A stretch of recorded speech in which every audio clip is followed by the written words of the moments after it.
UDF ഭരിക്കും. ചെന്നിത്തല അല്ലെങ്കിൽ സതീശൻ മുഖ്യമന്ത്രി. പിന്നെ വിജയം 10 കൊല്ലായില്ലേ, കാരണം എന്തോരം ഉണ്ടാക്കി. കോൺഗ്രസ് ഭരിക്കും. കോൺഗ്രസ് ഭരിക്കുന്നത് കാരണം അതങ്ങനെ അവസ്ഥ അതാ. അപ്പൊ കഴിഞ്ഞ 10 വർഷത്തെ ഭരണം മടുത്തോ നിങ്ങൾ? അതെ, തീർച്ചയായിട്ടും ജനം മടുത്തിരിക്കും. തീർച്ചയായിട്ടും ജനം മടുത്തേക്കണതാ, വെറുപ്പായി. അല്ല, ഒരു പ്രാവശ്യം കൂടി പുള്ളി ഭരിക്കണം, എന്നാലേ കേരളം നന്നാവുള്ളൂ ശരിക്കും. ഇപ്പൊ പരിചയം വെച്ചൊരു പരുവത്തിലായി. അപ്പൊ ഇനി നന്നാവണേ ഒരു പ്രാവശ്യം കൂടി ഭരിക്കണം. കേരളം ആര് ഭരിക്കുന്നു? കേരളം ആര് ഭരിക്കുന്ന ഒരു സംശയമില്ല. കോൺഗ്രസ് നേതൃത്വം നടക്കുന്ന ഐക്യ ജനാധിപത്യ മുന്നണി വമ്പിച്ച ഭൂരിപക്ഷത്തോടെ അധികാരത്തിലേക്ക് തിരിച്ചു വരും. പിണറായി വിജയൻ എന്ന് പറയുന്ന ഒരു ധാർഷ്ട്യമായ മുഖ്യമന്ത്രി, കേരളത്തിലെ കമ്മ്യൂണിസ്റ്റ് മുഖ്യമന്ത്രിമാർ ഒരുപാട് പേരുണ്ടായിട്ടുണ്ട്.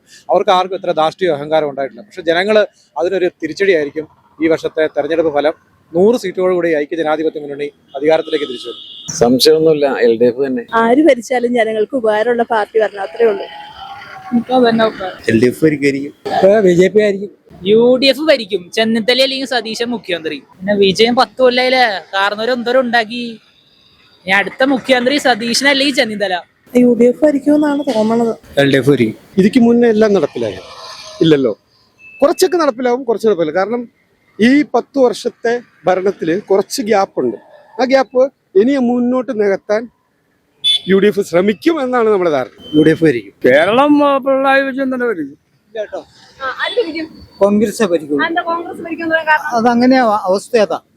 അപ്പൊ കഴിഞ്ഞ 10 വർഷത്തെ ഭരണം മടുത്തോ നിങ്ങൾ? അതെ, തീർച്ചയായിട്ടും ജനം മടുത്തിരിക്കും. തീർച്ചയായിട്ടും ജനം മടുത്തേക്കണതാ, വെറുപ്പായി. അല്ല, ഒരു പ്രാവശ്യം കൂടി പുള്ളി ഭരിക്കണം, എന്നാലേ കേരളം നന്നാവുള്ളൂ ശരിക്കും. ഇപ്പൊ പരിചയം വെച്ചൊരു പരുവത്തിലായി. അപ്പൊ ഇനി നന്നാവണേ ഒരു പ്രാവശ്യം കൂടി ഭരിക്കണം. UDF ആയിരിക്കും. UDF ആയിരിക്കും. കേരളം ഇനി LDF തന്നെ ഭരിക്കും എന്നാണ് എന്റെ വിശ്വാസം. ആര് ഭരിച്ചാലും നമ്മൾ പണിയെടുത്താൽ നമുക്ക് ജീവിക്കാം. UDF ഭരിക്കും. കേരളത്തിൽ 10 കൊല്ലായില്ലേ പിണറായി ഭരിക്കണു. UDF BJPക്ക് ഭരിക്കാനുള്ള സീറ്റ് മറ്റു കിട്ടില്ലല്ലോ. UDF ഭരിക്കും. കേരളം ആര് ഭരിക്കും എന്ന് വെച്ച് കഴിഞ്ഞാൽ ഇപ്പോഴത്തെ സ്ഥിതി വെച്ച് കേരളം UDF ഭരിക്കുമെന്നാണ് പൊതുവെ ഉള്ള എല്ലാം മൊത്തം ട്രെൻഡ് അങ്ങനെയാണ് പോയേക്കുന്നത്. 10 വർഷത്തെ ഭരണം മടുത്തുന്ന മാത്രമല്ല, ജനങ്ങൾ അതുപോലെ ദുരിതത്തിലാണ്, പല കാര്യത്തിലും ദുരിതത്തിലാണ്. എല്ലാവർക്കും അറിയാവുന്ന കാര്യമാണ്. അത് ഈ ഒരു ഭരണമാറ്റം നിങ്ങൾക്ക് ഉണ്ടാകുമ്പോൾ മനസ്സിലാകും. LDF മാത്രമേ ഇവിടെ കേരളം ഭരിക്കാൻ അർഹതയുള്ളൂ. ജനം അംഗീകരിച്ചു കൊടുത്തേക്കണ കാര്യം അത്. BJP ഒരു ആഗ്രഹമുണ്ട്, അവർ ഭരിക്കട്ടെ. കാരണം ഈ 10 വർഷം അതിന് മുമ്പായിട്ട് UDF LDF മാറ്റല്ലേ, മാറി മാറിയല്ലേ ഭരിച്ചോണ്ടിരിക്കുന്നത്. ഇപ്പൊ ഉണ്ടായിരിക്കുന്ന ബുദ്ധിമുട്ടുകൾ എല്ലാ സാധനത്തിനും തീവലയാണ്. ആരോഗ്യ സുരക്ഷ ഇൻഷുറൻസ് ഇല്ല, ജനങ്ങളെല്ലാവരും ബുദ്ധിമുട്ടിലാണ്. എനിക്ക് തോന്നുന്നത് UDFന്റെ ഒരു അംഗീകാരമാണ്. LDF 10 വർഷം ഭരിച്ചല്ലോ. ഇനി അടുത്ത UDFന്റെ ഭരണം എങ്ങനെയാന്ന് നമുക്ക് കണ്ടുനോക്കാം. ആളുകൾ ജനം മടുത്തു, സാധ്യത അങ്ങനെയാണ് കാണുന്നത്. മൊത്തത്തിലൊരു മാറ്റം വരണ്ടേ? അല്ലേ, 2 പ്രാവശ്യം LDF ആയില്ലേ, ഈ മാറ്റം എന്തെങ്കിലും വേണമെന്ന് തോന്നുമായിരിക്കുമല്ലോ.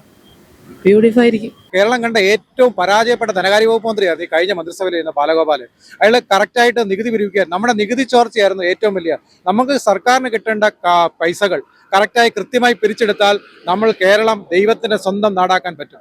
അത് ഏറ്റവും നമ്മുടെ പ്രഗത്ഭരായ ധനകാര്യ വകുപ്പ് മന്ത്രിമാർ ഇതിനു മുമ്പ് ഭരിച്ചിട്ടുണ്ടല്ലോ, അവരെല്ലാം കേരളത്തെ വളരെ ഇതായിട്ട്. പക്ഷേ ഇന്ന് കേരളം കണ്ട ഏറ്റവും കഴിവുകെട്ട, ഏറ്റവും ഭരണപരമായ മോശം സൃഷ്ടിച്ച ഒരു വകുപ്പായിരുന്നു ധനകാര്യ വകുപ്പ്. ധനകാര്യ വകുപ്പ് ഒരു വീട്ടിലെ ധനകാര്യസ്ഥിതി മോശമായ ആ വീട് മോശമാകുമല്ലോ, അതേ സ്ഥിതിയാണ് ഇന്ന് കേരളത്തിലുണ്ടായത്. ഏറ്റവും കഴിവുകെട്ട ധനകാര്യ വകുപ്പ് മന്ത്രിയായിരുന്നു ബാലഗോപാലൻ.